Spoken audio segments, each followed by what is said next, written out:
મુખ્યમંત્રી ભૂપેન્દ્ર પટેલ અમરેલીના આંબરડી સફારી પાર્કની મુલાકાતે એશિયાટિક લાયનનું વન વિચરણ નિહાળ્યું અને ઇન્ટરપ્રિટેશન સેન્ટરની ગતિવિધિઓનું નિરીક્ષણ કર્યું. ગીરના પૂર્વ વિસ્તારમાં ધારી નજીક વન વિભાગે આંબરડી સફારી પાર્ક 2017થી પ્રવાસીઓ માટે ખુલ્લો મૂક્યો છે.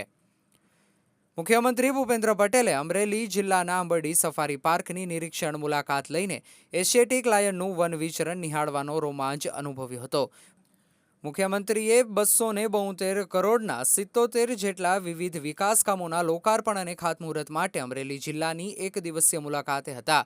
મુખ્યમંત્રી આ મુલાકાત અંતર્ગત બપોર બાદ આંબરડી સફારી પાર્ક પહોંચ્યા હતા. આંબરડી સફારી પાર્ક પૂર્વીય ગીરના લાક્ષણિક ટેકરાળ વિસ્તારમાં વન વિભાગ દ્વારા 365 હેક્ટરમાં નિર્માણ કરવામાં આવેલો છે. સાસણગીર વિસ્તારના દેવળિયા સફારી પાર્ક ઉપરાંત આ સફારી પાર્ક સિંહ દર્શન માટે આવતા દેશ વિદેશના પ્રવાસીઓ માટે એક મહત્વપૂર્ણ સિંહ દર્શન કેન્દ્ર છે.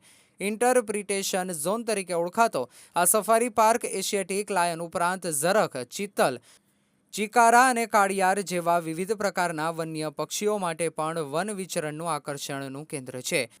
આ ઉપરાંત આ સફારી પાર્કમાં શ્વેતનયના, રાજાલાલ બુલબુલ, લટોરા, શક્કરખોરા અને તેતર જેવા વિવિધ પક્ષીઓ અને ગીધ, શકરો અને મધીઓ બાજ જેવા શિકારી પક્ષીઓ પણ આકાશમાં મુક્તપણે ઉડતા જોવા મળે છે. સાથોસાથ ઘો, અજગર, કેમેલિયોન અને અન્ય સરીસૃપો આ વિસ્તારને ખરા અર્થમાં જૈવ વૈવિધ્યપૂર્ણ બનાવે છે.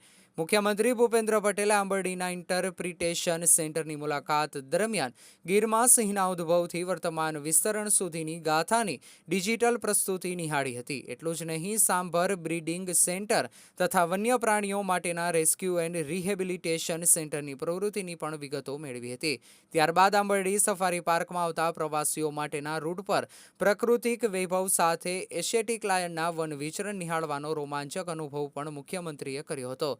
રાજ્ય સરકારના વન વિભાગ દ્વારા 2017થી આ આંબરડી સફારી પાર્ક પ્રવાસીઓ માટે ખુલ્લો મૂકવામાં આવ્યો છે. આ પાર્કમાં ફૂડ કોર્ટ, વિવિધ સેલ્ફી પોઈન્ટ્સ, વેઇટિંગ લોન્જ અને વિશાળ પાર્કિંગ જેવી પ્રવાસન વિકાસ સુવિધાઓ પણ ઉપલબ્ધ છે.